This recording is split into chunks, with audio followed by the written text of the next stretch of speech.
মানুষের মাঝে এমন এক জমানা আসবে, এমন এক জমানা মানুষের মাঝে আসবে, ইয়াজতামিউনা ফিল মাসাজিদ ওয়া লাইসা ফীহি মুমিন।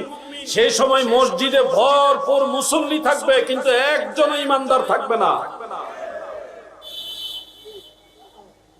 বুঝতে পারছেন হাদিস শরীফটা কি বুঝতে পারছেন? তাহলে আপনারা বলেন কি বুঝলেন, আমাকে একটু বলেন। মসজিদে মুসল্লি ভরপুর থাকবে, কিন্তু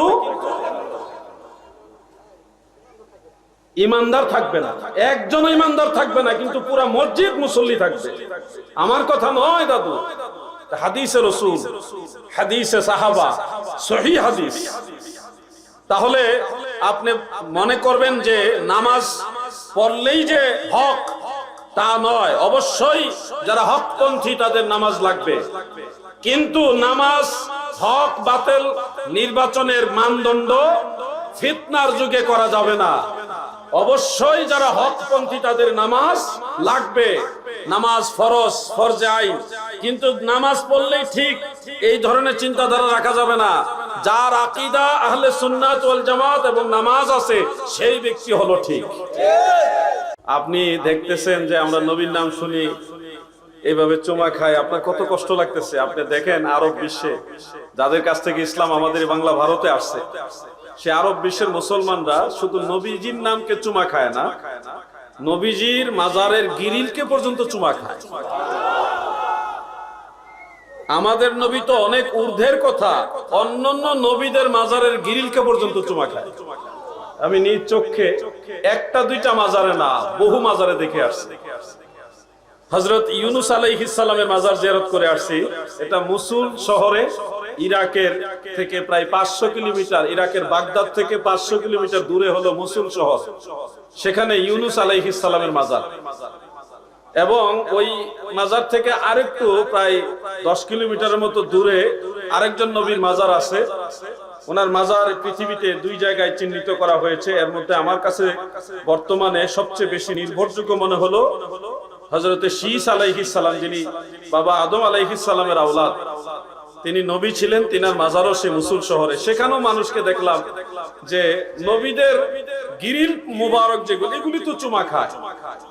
ইমামে আজম আবু হানিফা রাহমাতুল্লাহ আলাইহির মাজার হলো বাগদাদ শহরে। আমাদের বাংলাদেশে মিলাদুন নবী দেখলে কত কষ্ট পান আপনারা। আপনি কি জানেন আমাদের মাযহাবের ইমাম, যিনি ইমামে আজম আবু হানিফা রাহমাতুল্লাহ আলাইহির দরবারে সেই আদিকাল থেকে অব্যাহতভাবে মিলাদুন নবী পালন হইতেছে। আপনারা দেখেন এই মসজিদ আছে, আরো মসজিদ আছে, কয়টা ব্যানার লাগাইছেন মিলাদুন নবীর? ব্যানার লাগাইছেন কয়টা? একটাও না। ইমামে আজমের মসজিদে আমার কাছে ভিডিও আছে, প্রায় শত শত, মানে কয়েকশো ব্যানার লাগাইছে, ফেস্টুন লাগাইছে মিলাদুন নবী উপলক্ষে আরবিতে লিখে লিখে। আপনি আমি একটা নাম শুনে এত কষ্ট পাই, এই না জানে বেদাতনি হয়ে যায়। আরব বিশ্বের মুসলমানরা আজকালকে থেকে মিলাদুন নবী পালন করে না। একটা কিতাবের নাম বলি, এটার নাম হলো আরফুত তারিফ বিমাউলিদিশ শরীফ।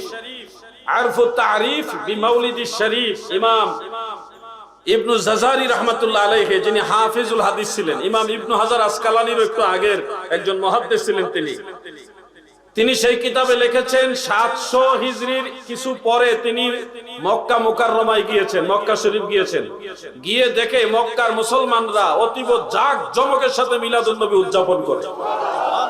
আজ থেকে 700 বছরের আগের কথা। কয়শো বছর? 700 বছর আগেও মিলাদুন নবী পালন হয়েছে মক্কা মুকাররমায়, মক্কা শরীফে। আর এর আগেও ছিল। ওনার বর্ণনা হলো উনি ওই সময় গিয়ে মক্কা শরীফ এটা দেখেছেন। আমাদের ভারতবর্ষে যত আলেম আছেন, আলিয়া বলেন আর কওমি বলেন, সব আলেমদের সেরতাজ শাহ ওলিউল্লাহ মুহাদ্দিসে দেহলভী রাহমাতুল্লাহ আলাইহি, তিনার একটা কিতাব আছে, এটার নাম হলো ফুয়ুজুল হারামাইন। ওনার মাজার হলো দিল্লিতে, ভারতের দিল্লি। আমি সেখানেও গিয়েছি আলহামদুলিল্লাহ, হয়তো আপনারা অনেকে গিয়েছেন। ফুয়ুজুল হারামাইনের মধ্যে স্পষ্ট উল্লেখ, তিনি বলেন আমিও হারামাইন শরীফাইনে গিয়েছি, মক্কা মুকাররমা, মদিনা মুনাওয়ারায়। আমি নিজ চোখে দেখেছি 12 রবিউল আউয়াল নয়, শুধু একদিন নয়, পুরা রবিউল আউয়ালের চাঁদে মক্কার এবং মদিনার মুসলমানেরা নবীর মিলাদুন নবী উদযাপন করে। সুবহানাল্লাহ। একদিন না, পুরা মাস ব্যাপিয়া। মিশরের আল আজহার বিশ্ববিদ্যালয়, যেটা আজহারি যাদের লকব আছে তাদের জিজ্ঞাসা করবেন, আল আজহারও মিলাদুন নবী উদযাপন হয়। গৌসে পাক হুজুর গৌসুস সাকালাইন শেখ সৈয়দ মহিউদ্দিন আব্দুল কাদের জিলানী বাগদাদি আল হাসানি ওয়াল হুসাইনি রাদিয়াল্লাহু আনহু, তিনার দরবারে অতীব ধুমধামে 12 দিন ব্যাপিয়া মিলাদুন নবী পালন করা হয়।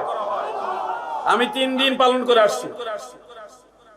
রবিউল আউয়াল শরীফ প্রবেশ করার পরে 3 দিন বাগদাদ শরীফে গৌসে পাকের দরবারে আমি মিলাদুন নবীর অনুষ্ঠানে নিজে উপস্থিত ছিলাম। সেখানে দফ বাজায়া নাতে রাসূল হয়, ঢোল না দফ বাজাইতেছে কয়েকজন, আর বাকি সবাই ওনারা যারা নাত শরীফ গাইতেছে, মিলাদুন নবীর গজল গাইতেছে আরবিতে, ওনারা বড় বড় আলেম, বাগদাদের বড় বড় আলেম ওনারা, সলিমউদ্দিনের ফলা কলিমউদ্দিন না, বড় বড় আলেমরা নাত শরীফ গাইতেছে, আরো কিছু আলেমরা দফ বাজাইতেছে। দফের সাইজ কত জানেন? এই বড় বড় সাইজ। এই দফ বাজাইতেছে আর নাতে রাসূল পাঠ করতেছে নবীর শানে। গৌসে পাকের দরবারের কথা আমি বললাম। এজন্য আমাদের দেশের ভাইয়েরা অনেকে মনে করে ইসলামটা মনে হয় উনি যেমনি বুঝে অমনি।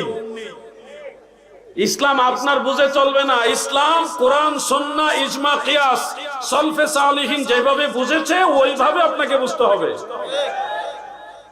আমি আলোচনাটা এদিকে নিয়ে আসলাম কারণ মিলাদুন নবীর মাহফিল, মিলাদুন নবীর মাস এবং শানে রিসালাতের মাস, শানে রিসালাতের আলোচনা, এই সবগুলি ম্যাচিং করে আপনাদের সামনে এই কথাগুলি তুলে ধরছি। যুবক ভাইরা তোমরা শুনো, চতুর্দিকে ধোঁকা, এত পরিমাণে ধোঁকা যে ইবলিস শয়তান এত বড় মারাত্মক ডেঞ্জারাস এক চিজ, সে বাবা আদম আলাইহিস সালামকে গন্ধম খাওয়ানোর জন্য দরবেশের সুরত ধরছিল। এটা তো আপনাদের মুরব্বীদের অনেকে জানা থাকার কথা। এমনি এমনি কিন্তু বাবা আদম, মা হাওয়া আলাইহিস সালাম তিনাদেরকে গন্ধম খাওয়ান নাই বা খাওয়ানোর জন্য চেষ্টা করেন নাই। সে বড় দরবেশের সুরত নিছে, বিশাল ঝাঁকারো দাড়ি, সাদা সাদা দাড়ি, বড় পাগড়ি নিয়া বলছে আমি তোমাদের বন্ধু, তোমাদের উপকার করতে চাই। কি উপকারটা করাইবো? গন্ধম খাওয়াইবো। এজন্য বলবো ধোঁকা চলছে, চতুর্দিকে ধোঁকা। বড় লেবাস দেখলেই আপনারা ধোঁকায় পড়ে যাবেন না, দেখবেন তার ভিতরে নবীর মোহাব্বত আছে কিনা। রাসূল করিম সাল্লাল্লাহু আলাইহি ওয়াসাল্লামের সুন্নাহ অনেকের মাঝেই থাকবে। খারিজিরাও নামাজ পড়ে, আপনিও নামাজ পড়েন, দুই নামাজ এক না। নামাজ সবাই পড়ে, কাদিয়ানীরাও নামাজ পড়ে। আমি দেখে আসছি ইরাকে শিয়া আছে, শিয়ারাও নামাজ পড়ে। তাদের নামাজ আমাদের নামাজ আবার বেশ কম আছে। তাদের নামাজ একরকম, আমাদের নামাজ আরেক রকম। তারা 3 ওয়াক্ত নামাজ পড়ে, 3 ওয়াক্তের ভিতরে 5 ওয়াক্ত পড়ে, আর আমরা 5 ওয়াক্ত পড়ি।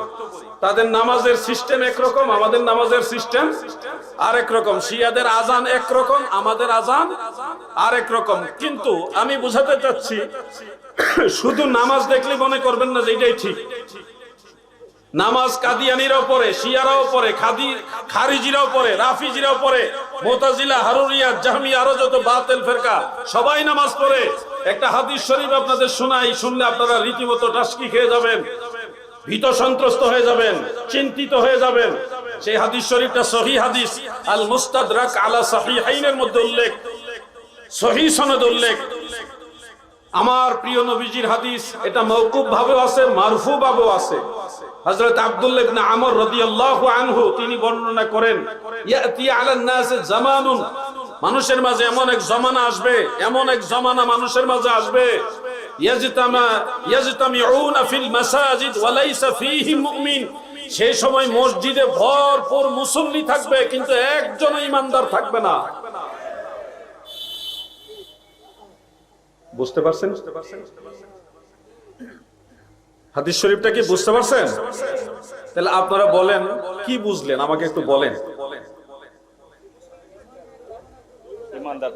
মসজিদে মুসল্লি ভরপুর থাকবে কিন্তু